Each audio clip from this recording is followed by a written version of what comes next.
Okay, this is as far as I can go out. Is everybody ready? Everybody ready? Everybody here? Everybody excited? Good. Well, hey, thanks. My name's Bob Green, and I live in West Los Angeles.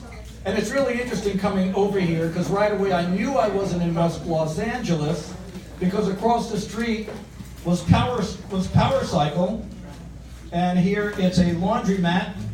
By me, it's 100 girls in yoga pants spinning. So that's how you know you're in a different part of town. But let me tell you a little bit about me. I grew up in New York. I grew up in Yonkers, New York. Yonkers is just north of the Bronx. And in Beverly Hills talk, that's New York City adjacent. It was crazy because my neighborhood was really bad. Yonkers, when I grew up, was the first city in America to declare bankruptcy. It was so bad that the city of Detroit had on its license plate, "At least we're not Yonkers, New York."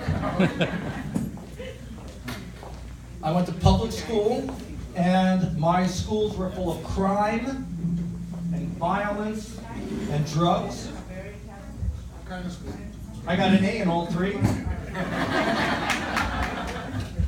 then I moved out to California because some people told me there's a lot less traffic out here. Boy, was I shocked.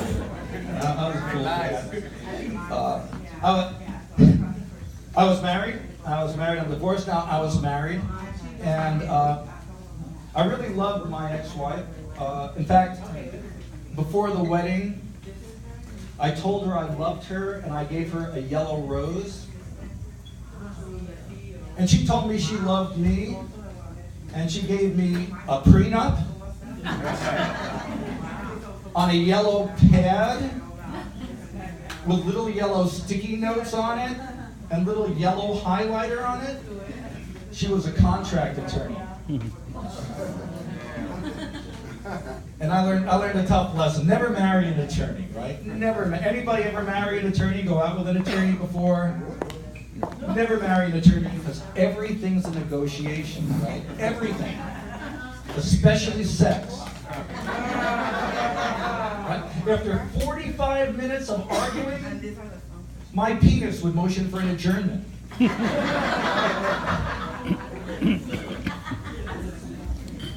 And then when we got divorced, she gave me a pink slip, a cardboard box, and she didn't even give me severance sex.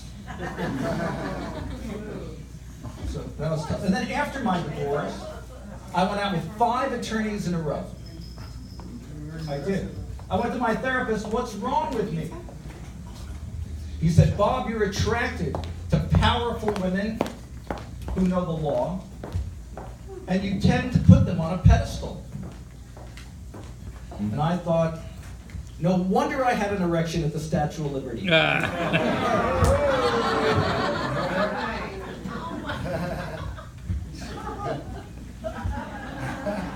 So I practice yoga. I love doing my yoga.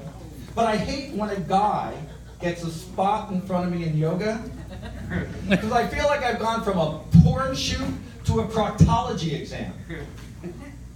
All right, let's visualize that for a second. Man in front of you, girl in front of you. Okay, I'll move on that. Maybe it's just me and the way my mind thinks. I have a new girlfriend. I got a new girlfriend, and she's a cosmetologist. We fight all the time, but the makeup sex is fantastic. Boom. My old girlfriend was deaf. Where's my deaf friend? Here's my deaf joke. Did you hear it? So my old girlfriend was deaf. I finally got her to talk dirty during sex, but her hand sign translator always got in the way.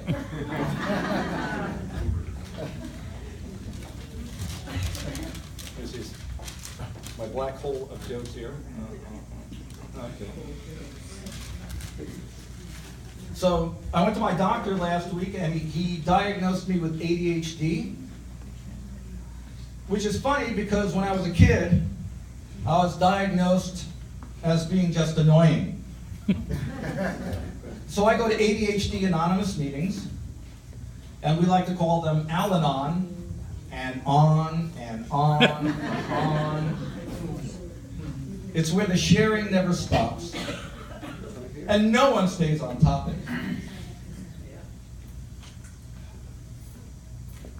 But I have to tell you all, I'm really lucky to be here today, because so many people have touched my heart in the last year. And I really mean it. So many people have touched my heart in this past year.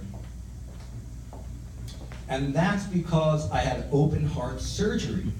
So there was a doctor, the operating nurse. No, it's true. A year and a half ago, I had a heart attack and quadruple bypass surgery, and I'm alive to talk about it. So let's have a round of applause. A round of applause for Cedars-Sinai Hospital saved my life. But it's really true. A year ago, they took veins out of each of my legs. They wrapped it around my heart. Just don't hug me because I'll probably kick you. And it was so crazy, right? I have this heart attack, and I didn't even know I had a heart attack. It was late at night. All of a sudden, my head started pounding. My chest started thumping. My right arm got numb. And I was thinking, well, I always feel this way after I masturbate. So I had no idea I was having a heart attack. But I was. Anybody ever have a heart attack here? Raise hands. Wow, I'm impressed. Keep eating the pizza.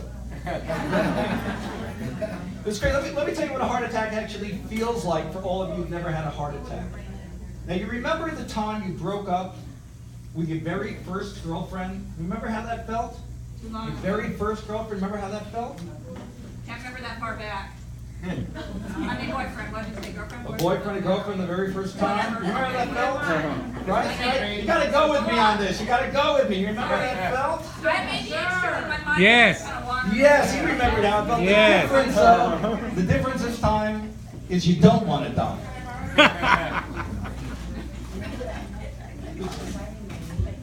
And it was crazy because after I had a heart attack, I had no idea I had a heart attack.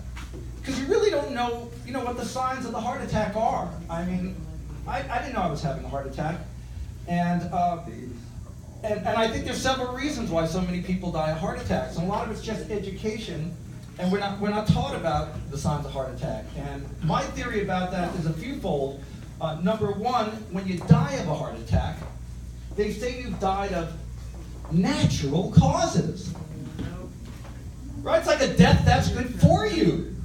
It's like I went to Whole Foods to die. I mean, who can feel bad about dying of natural causes, right? Well, that's how I want to die. I don't want to get AIDS or I don't want to get cancer. I want to die of natural causes. The second reason is that we don't have a spokesman for heart disease, right? There's Susan Komen for breast cancer, there's for AIDS, Elton John, but there's no one for heart attacks. We did have Tony Soprano for like a day, but then he died of a heart attack. But that's okay because he died of natural causes. And of course, the third reason there's not a lot of knowledge about heart disease is that we don't have a race. We have a walk, but we don't have a race. Right? And if we had a race, half the people wouldn't finish. Thanks. So back to my heart attack. So I have my heart attack. And I get on my motorcycle and I ride to my doctor. And I ride to my doctor. Threw me off. Okay. I get to my doctor, I go to my doctor. I go to my doctor. And I go up to my doctor and I go in and he does an EKG on me. That's when they test your heart. And he comes running out. And he's a friend of mine. I never saw him so scared. And he runs out and he goes, "Bob, you're in cardiac arrest." And I go, "What does that mean?" And he said, "You're not getting any blood or oxygen to your heart or your brain." And I said, "Oh, no wonder I was thinking of voting for Donald Trump." I know. That could go either way. That could go either way. In Orange County, I say Hillary Clinton. Just I figured this is a border place. I went with the polls today. So then my doctor says, you got to go to Cedars-Sinai Hospital. So he's a couple of blocks from Cedars. And I go, okay. He goes, I'm calling an ambulance. And I go, no, I'm taking my motorcycle. And he goes, you're not taking your motorcycle. And I go, if I die on my motorcycle, I'm a legend. If I die in that ambulance, I'm just another guy dead. And it's true. So he had the nurses, everybody promised I was, and then I go, well, can I go home and get my iPad?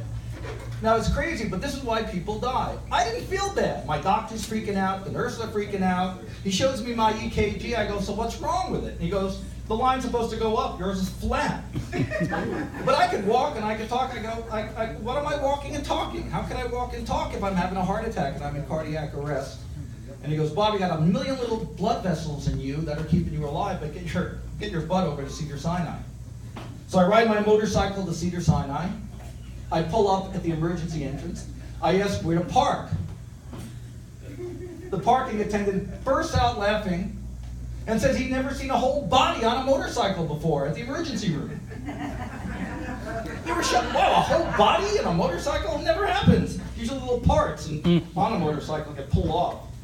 So I went into the emergency room and they rushed me again to the front of the line. There's people bleeding, there's people doing, and they put me right to the front of the line. And they give me what's called a cardioangioplasty. Anybody know what that is? Anybody ever get that? So that's when they put a tube in your wrist, kind of comes up to your heart, and it's really an amazing thing what it can do. It can clear your arteries, it can put in a stent, or it can take pictures and post them to Instagram. And it's amazing, when I got up, my arteries had more likes than my Facebook page did. And then I got all these little stupid pictures, like here's the cardiologist making a funny face. Here was a hospital biller showing me my bill. Just appearing on my Instagram page. So they rushed me into surgery, and I have a 6.5-hour surgery. And then I get out of my surgery, and I'm in the recovery room. Anybody ever wake up in a recovery room? What's the first thing you know about a recovery room? There is no recovery in a recovery room. They're waking you up every 15 minutes. Blood pressure, blood, fill out insurance forms. I asked to be waterboarded just to take a break.